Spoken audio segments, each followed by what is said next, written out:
Start by saran wrapping half of the head.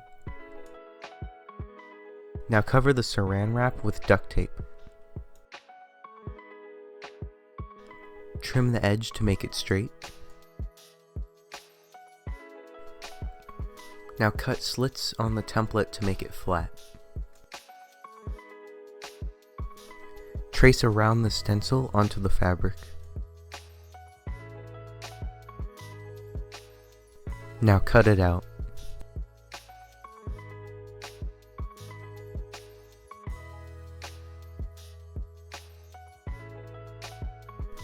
I used a handheld sewing machine, but you can also use hot glue to join the fabric together.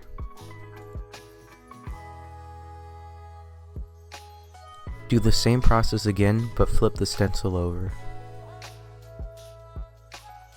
Now cut it out.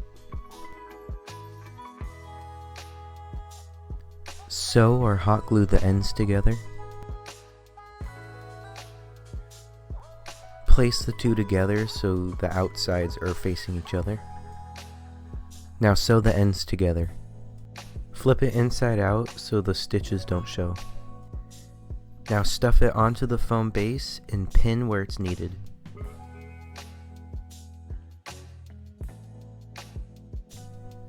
Hot glue the fabric on, and now you want to cut the eye holes. Pull the flaps over and hot glue. I don't know what this is, but I found it at Value Village and it was the right shape, so I decided to use it. Now I'm hot gluing it onto his muzzle.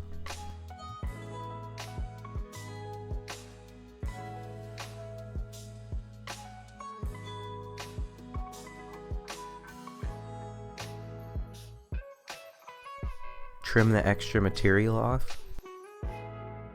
Now I'm hot gluing some red fabric onto the whiskers.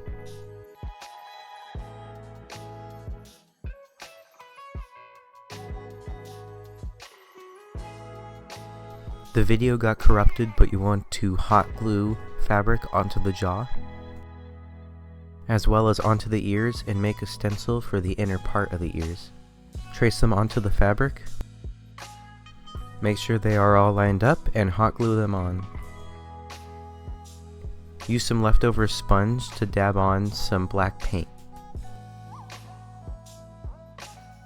This is what the jaw looks like. And here are the ears. And finally the head. This is what it looks like all together. Thank you guys for watching. Peace.